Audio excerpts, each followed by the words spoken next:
Okay, take two. I am here with Rachel Schofield. Yes. Yes, I said it right. Perfect. And you are here with who? Steve Martin Smith. Yes, we are going to be doing something here that... Real estate agent man. And now your host, Steve Martin Smith. We are going to be doing something here that I've never recorded. We're having a conversation about how Rachel is going to start her real estate career. Correct. Right? How long ago did you actually get your license? A week. So you're about as rookie as you could be. As rookie as it gets. Okay, great. So one of the things that I think will be very good here, you've read some of my blogs and listened to some of my podcasts, Yes. and hopefully you've realized that one of the things I'm trying to do is just help people understand the process better. Part of that is because when I got my license, there were things that took me quite a while to figure out because nobody told me. I'm a relatively quick learner, and I was 50 years old when I got my license, so I had a lot of life experience. But still, some of the things were quite a surprise.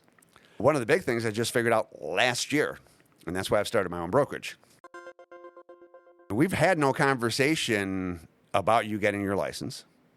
We know each other from what year did I help you buy your house? We bought our house, closed, got the keys, December of 22. Okay. So we've known each other about that long, but not like we've spent a lot of time together since then. Nope. Right. So one of the things that I'm hoping that you'll share in this podcast is what brought you to the point where you thought you'd want to get your license and what you think you know about the industry at this point. And then as you're sharing those things, I'll be able to help tell you if I think you're right or not, right? The listeners who are very likely, thinking the same things that you were thinking as somebody who's just thinking, I want to be a real estate agent, it can maybe help them to make decisions based on more facts than maybe you even had, right? More facts than I had when I started, right? I'm all about helping people make the best decisions they can make. And if by listening to my podcast, they gain knowledge that helps them do that, I consider that a huge win for the planet.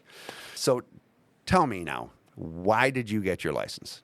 Well, becoming a new mom, I've always loved the sales industry, but I had to kind of transition to staying at home for the last year, taking care of my daughter. So you couldn't bring your daughter to the dealership? No, not at all. Okay. And you can't work from home either. There's no remote flexibility when it comes to the auto industry. So that kind of went out the window.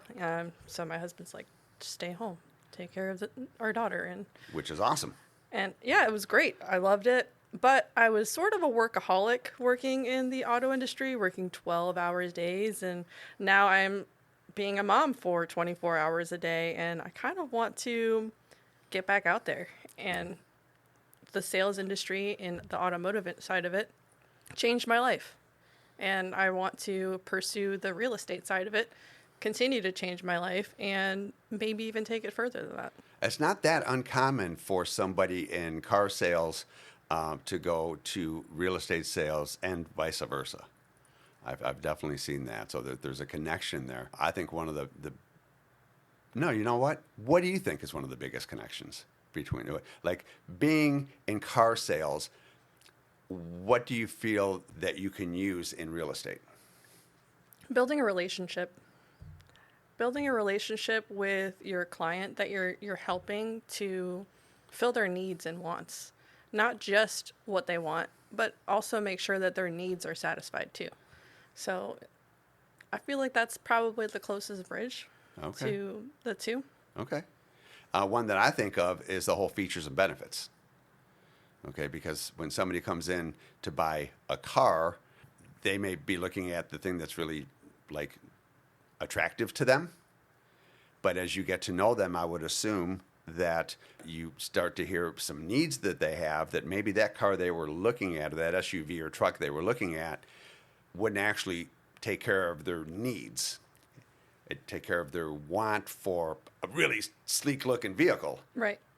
But at the end of the day, if that sleek-looking vehicle isn't meeting your functional needs, they would have probably appreciated it if you as their salesperson would have help them in that right direction to make sure that, okay, yes, you like the look and feel of this, but is it functional for your family? If you're looking at a sports car with 2 doors, is that going to be functional for a family of 4 or a family of 5, however many you have?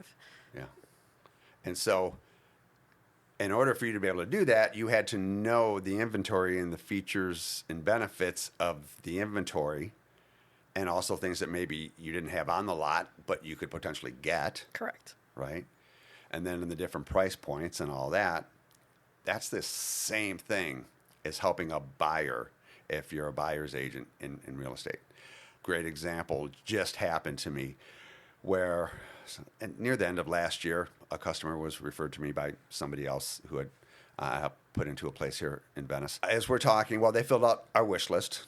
I don't know if you saw that yet or not, but on sliceoflorida.com, there is a tab to fill out a wish list. And if you do that, I now get a whole bunch of information that's going to really help me zero in and streamline your shopping process as a buyer. And so this gentleman filled out the wish list, and he wanted to be in a golf and country club. But he also has an 80-pound dog that he wanted a fence for. You don't find a golf and country club that allows you to have a fence for your 80-pound dog. Nope. At least not anywhere around here. We started looking at all kinds of other options, single-family homes and whatnot. By the end of the day, after he came down here and we're spending some time together, he realized what he wanted more than anything else was to be able to wake up in the morning, look at the Gulf of America. Yeah, Gulf of America. Okay, or Gulf of Mexico if you're still living in the past. I get it. And at night, be doing the same thing. Walk down to the community pool. But because he had an 80-pound dog, that's also very hard to accomplish because most condos don't let you do that. But I was able to get him into the one place that was the perfect fit for him. But it all happened because, one, he filled out the wish list. Then I was able to look at that and say, okay, this is why you can't have that, so something's got to give. Well, he wasn't giving up his dog. Nope. Right? And so then once he got down here, he just realized what was most important to him. And it's really good that it was, because he wasn't going to get in a golf and country club. Not with that need. Right. Right? And because I know what's available here, I didn't have to take him around to all these golf and country clubs to find out that they didn't allow that. As another example, I just posted a short on Facebook a couple weeks ago. I'm doing an open house at one of my listings, and an agent had set up a showing during my open house time with customers. Did you happen to see that short? You really haven't spent any time on the Facebook page yet. I have not. You've been listening to the podcast. Listening to the podcast. Okay, I dabbled a little bit on YouTube, but okay. Mainly This one's only on Facebook. What happened there is the agent comes in, the customers come in behind him, and they go straight to the backyard. They want to look at the pool. And when they get back there, they see there's no fence, so they ask the question, are you allowed to have a fence in this neighborhood? And I said, this is a 100% fence-free community. There's no allowances. They were upset that they even came there. Because it was a waste of time. Because it was a waste of time, right? Because one of the two things happened with that buyer's agent. Either he didn't know that a fence was a requirement, which means you didn't ask enough questions before you even started, or he didn't know that the neighborhood didn't allow fences. Both of those, in my opinion, are an epic fail. Yeah. Because now you're wasting your customer's time. You can waste your time all day long. I mean, unless you're working for me, then I'm going to help you to not do that, right? Right. You don't want to waste your time either, because at the end of the day, it's valuable. You're trying to help expedite the process for your client on suiting all of their needs and wants. Right. That is a really long way to say that because I know that you have that experience with helping customers figure out what they want and what they need and putting them in the best vehicle for them, I think you can do that with houses. I think I can manage that. Yeah, I think you can.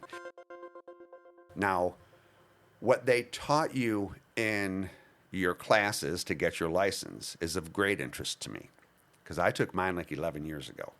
Okay. So I know what the thing was that stuck out to me of the most important thing I learned in there. Again, that was a long time ago, and everybody probably takes a little something different away. I'm curious, what did you think of the education that you just received to become a real estate professional? There's a lot of law.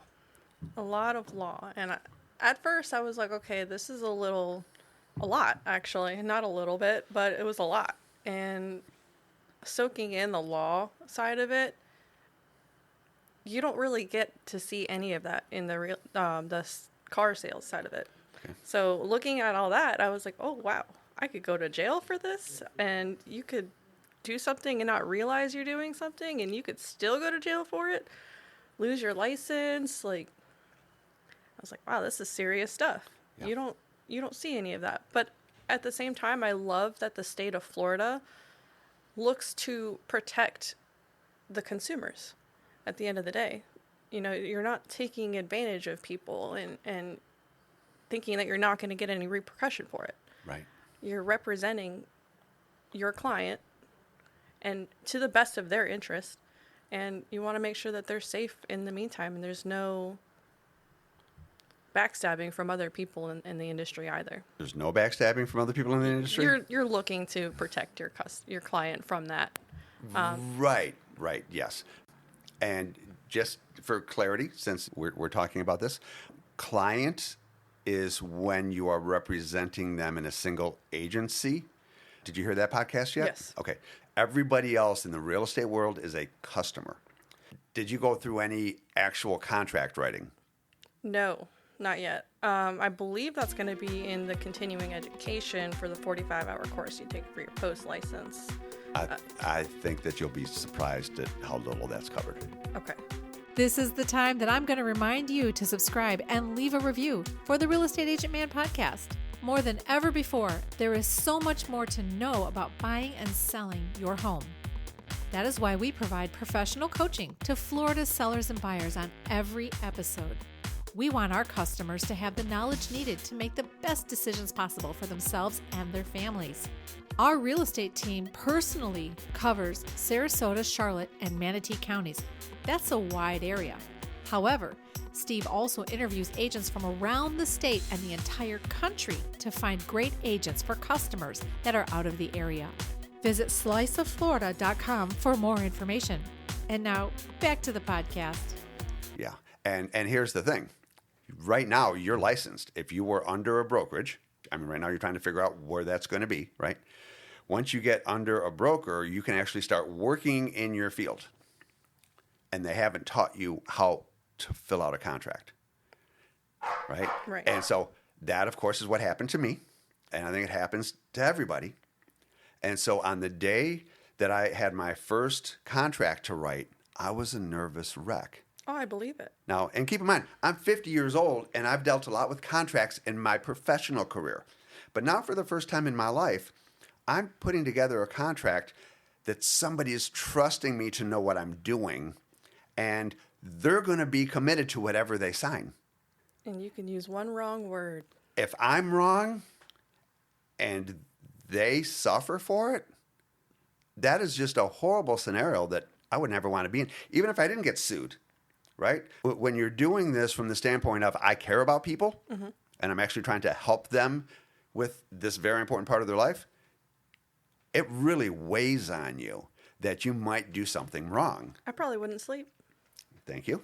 So that morning that I had to write this contract, I tried to get my broker on the phone. He was nowhere to be found. All day long, nowhere to be found. And this was a brokerage that was just known for training. That's why I went with them. Super training. Okay, well, training is great in a classroom, but then when you actually have to do it and you have questions, you need specific questions for that moment. Yes. Right? So my wife remembers this. She can tell you all about it because she was there watching me suffer through this. It was about 8 hours to get that thing done because I finally got like somebody else in the brokerage who had some more education, but they weren't all that interested in helping me. My team leader, who had 4 months more experience than I did, okay, I had had my license for 3 months when this happened, but this was my first sale. Yeah. My team leader had 7 months in on the job. They tried helping a little bit, but had very little insight. And I couldn't get a hold of the broker. Because how many contracts have they filled out if they've Right. only got 4 more months of experience? So what I did is read through every single inch of that contract and tried my best to understand it. That was probably one of the best things that ever happened to me. Because you catch things that may not have been explained to you, and Right. that's not talked about either. Right, they're not talked about. And anyway, got them under contract. They got their house. Everything was great. But it was a nerve-wracking experience. And that's one of the things, like I know one of your questions is, like how we train people. And my answer is, I'm going to train you as we go about the things that you need to know now, right? I will give you advice on things that I expect to come up. But until you're in the situation, you're not going to realize how it actually plays out anyway. That's how I learn best. Have you ever had somebody try to teach you how to play a game, like a card game or something? Mm-hmm. And as they're talking, you can tell it makes perfect sense to them. But it's like, I don't understand. Can we just start playing the game? Yep, that's how I am. You tell me how to do it. Okay, can you show me how to do it? Right. That's how I have to learn every single game. I feel like you grasp it better too. Yeah. Oh, I see how that works. Great. Right. So unless you have somebody that's going to be like right alongside you as you're doing these things for the first time, for me, I don't see a better way to make sure you're not screwing up people's lives than to have that situation. Right. Yeah, that whole not learning how to write contracts or negotiate contracts, or did you learn anything about marketing in your class? No. Okay, so you get these people who get their license and they go out and they try and get listing appointments, right? They don't know how to market a home. I went on TikTok while I was still in school, and I'm like, how to market yourself as a real estate associate in Florida, because every state's different. So I'm like, specifically, I need Florida. What do I need to do? And social media was one of those things that they say, make yourself look busy. Go to showings. Yes. Make yourself look busy. Fake it till you make it, right? Yep. Now, that's what they say. However, how is that in the best interest of the customers? Because Doesn't sound like it is. they're hiring a rookie, right? I think they should know they're hiring a rookie, but that their rookie has this support. Right. Right. And that was why my most important question was, what's your training like? Yes. I'm a green bean. Yes, I have sales experience, but Yes. I don't really know what I'm doing aside from what I learned. And what you learn in school is how to not get in trouble, basically. Right. How do you not get in trouble? But how can you not get in trouble if you're out there doing stuff by yourself and you don't really know what you're doing for sure? Or how to get a hold of your superior to guide you in the right direction. Right. This is what everybody goes through. I mean, every new agent out there. So did you read the blog where I talked about like the 10,000 agents over a 4-year period average less than like 42,000 a year? Yep. One of the first ones that I read, actually. Yeah. And then 7,000 were like one sale a year or less on average for 4 years. So that could have been rough. somebody who did one sale in 4 years or 4 sales in 4 years. I know that there's some people who do this part-time, but one sale a year, is that really what they thought of? I don't think that's what they thought of going into it. Yeah. Yes, I feel bad for all the people who thought it was going to be like a great time to get into real estate and how much money they could make. And I've talked to a lot of people. I mean, people that left good jobs at Publix to get the real estate license in 2021 because they could get rich. No, they were one of the 10,000 people, almost guaranteed. The worst thing about that to me is what the customers are experiencing because of it. Because customers think that if you have a stethoscope on, that you're a doctor. Mm-hmm. And anybody with a stethoscope on can at least be a general practitioner, and they're all good. Right. That's what they think. Some of them may have got a C in college. Some of them may have got an A. I kind of would want the doctor that got the A if I knew I had a choice. Right. With real estate agents, I believe the consumer believes that if you have real estate agent or broker or realtor next to your name, that you are all equal. And there's just no way, because in any industry, there's no way. No. Did you know that we used to own a hair spa?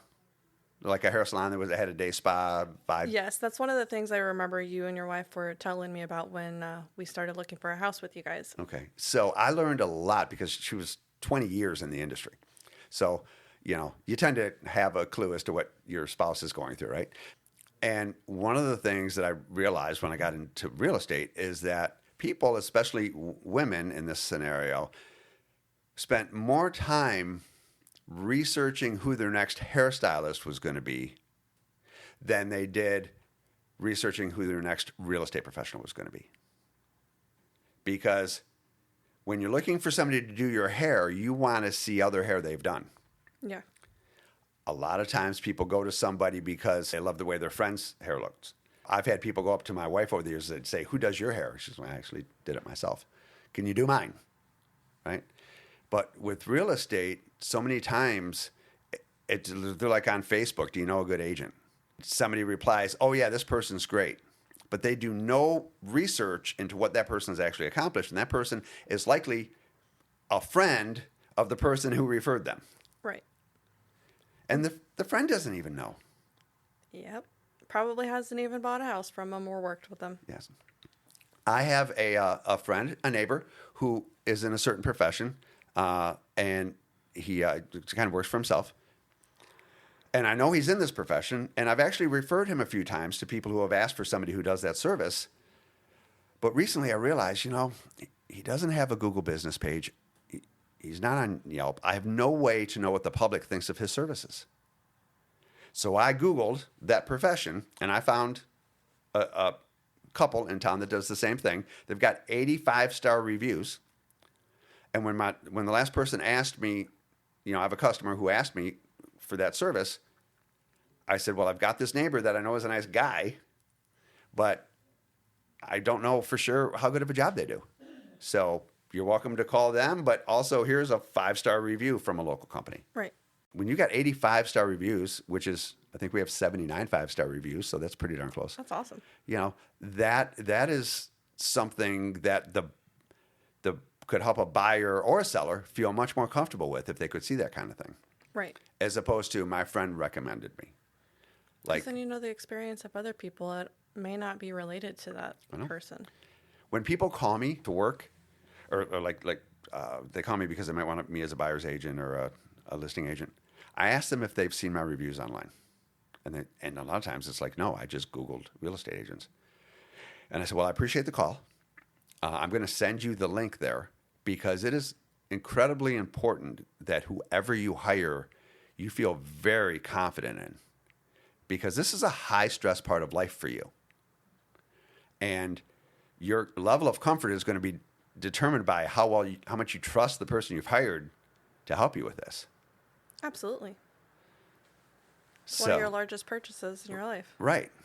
So that's one of the things, in the brokerage that I started off with as a rookie, as I'm going through these great training courses, and I use that term sarcastically, and they're telling everybody the exact same thing. One of the things they're saying is, "Okay, I want you to take 10 minutes and go call 10 people, or as many people as you can in 10 minutes that are in your contacts, and let them know that you are now a real estate professional, and do they know anybody that needs a real estate professional to help buy or sell a house." Okay. So you just got your license, and you're calling all your friends, maybe some who you haven't talked to in a while, and saying, "Hey, trust me with your next real estate purchase." I think that's insane. You don't know anything. Right. No, not enough experience under my belt to. Right. So there's got to be a better way. Like I think that the real estate industry would really benefit from an apprenticeship program, like they do with plumbing. Mm-hmm. I would trust more plumbers out there than I would real estate professionals. Yeah, because you don't even know if we're trained by the right person either. Yeah. So this is all stuff that I think about. I want to not be a part of that problem. If you decided that you wanted to work for Slice of Florida Realty, and you get a person that wants to use your services, I would want you and that person to know that we're going to be right there every step of the way. Right? Absolutely. It makes me more confident in what I'm doing, knowing that I have the support to accomplish what I need to support the ones that I'm working with. Exactly. What did they tell you about the difference between single agency and transaction brokerage? What do you recall from that? So single agency was basically, you're like the attorney for your client.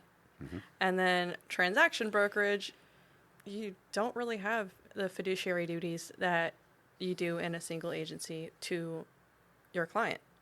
You're basically just helping them in the transaction to buy the house and not really their full needs. Right. Yet I believe, and I really think I'm right on this, that probably 90% of the transactions in Florida happen in a transaction brokerage relationship. That's why I talk about it so much. I don't mind it being in another podcast, because people need to understand that, if you think you're being represented, unless it says single agency on your document that you've signed with that brokerage, you're not being represented. So the podcast that I did with Lauren Cole, at this point, for the listener, I would say go and listen to that one if you want to get a lot more detail. It was a good one. I listened to it. As you were listening to that podcast, did you feel like you already knew that from school? I felt like I knew a little bit of it, but I think it really dove deeper into it and gave me a better understanding. I wish I would have listened to it before I even took my state exam, because definitely would have helped me a little bit more. There you go. Yeah, although I don't do hardly any podcast where I'm even considering what a real estate professional might get out of my podcast. It's like all for the buyers and sellers, right? I do recognize that if agents or people thinking about becoming agents would listen to that, they would probably gain some important knowledge. Absolutely. What other questions do you have for me? Why will placing my license with your office be a greater opportunity for success than if I placed my license with one of your competitors?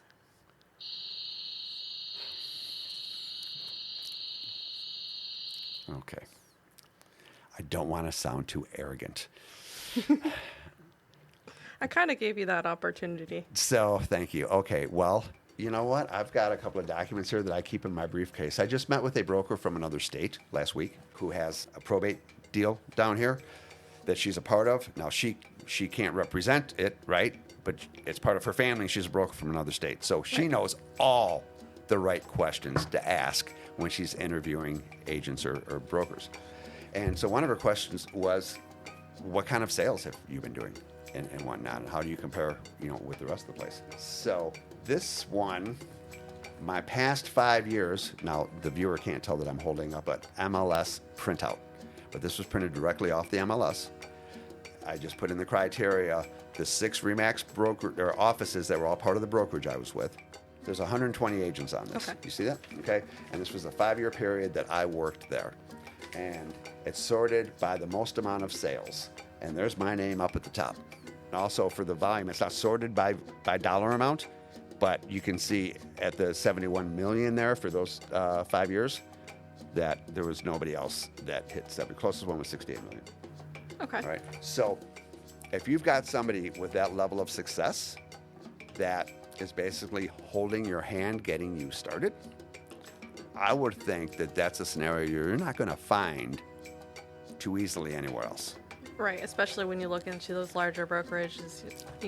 I could easily give you a phone call. I was actually calling you, not even realizing yesterday that you held your broker's license.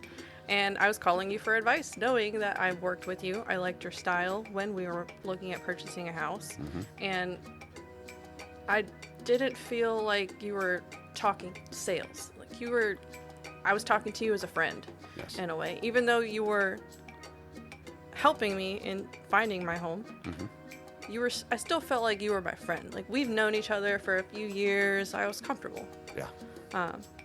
And you answered second ring, I think it was, when I called you yesterday, just to ask for some advice. Thanks. And I was in Walmart at the time, right? You were doing your thing, and you still answered. If you do not answer your phone in real estate, I don't know why you have your license, right? I got a listing one time. I was the third agent called, but it was like the Friday after thing, so it was Black Friday. I'm on my roof putting up my Christmas lights in the dark. I've got lights wrapped around me, and my phone rings. It's in my back pocket. I pull it out, and I answer the phone as professionally as I always do. And the voice on the other end said, well, you probably have this listing because you answered the phone. So important. Yeah. So important. Yeah. So let's talk about this phone thing, because I have signed up with a program just today. I've been looking into this for a while now, and I just today signed up with a program that is going to do some amazing things. Well, that concludes this very special edition of the Real Estate Agent Man podcast. Interviewing somebody who has had their license for 7 days is not something I've had the opportunity to do before. So we're talking about a lot of things. She's actually interviewing me as well as a potential brokerage for her to work at. And that is why in the next episode, we will be continuing the conversation about this incredible new phone program that we have. That is going to make the communication between ourselves and our customers absolutely amazing. And now it's time for you to be the hero to your friends and family by sharing this podcast with them. You can find these episodes on pretty much every podcast app, whether it's Spotify, Pandora, Apple Podcast, iHeart, anything that's out there that plays a podcast, you'll probably find us. But there's also unique content on Facebook, Instagram, TikTok, Truth Social, and X. Wanna own a place like the ones you see?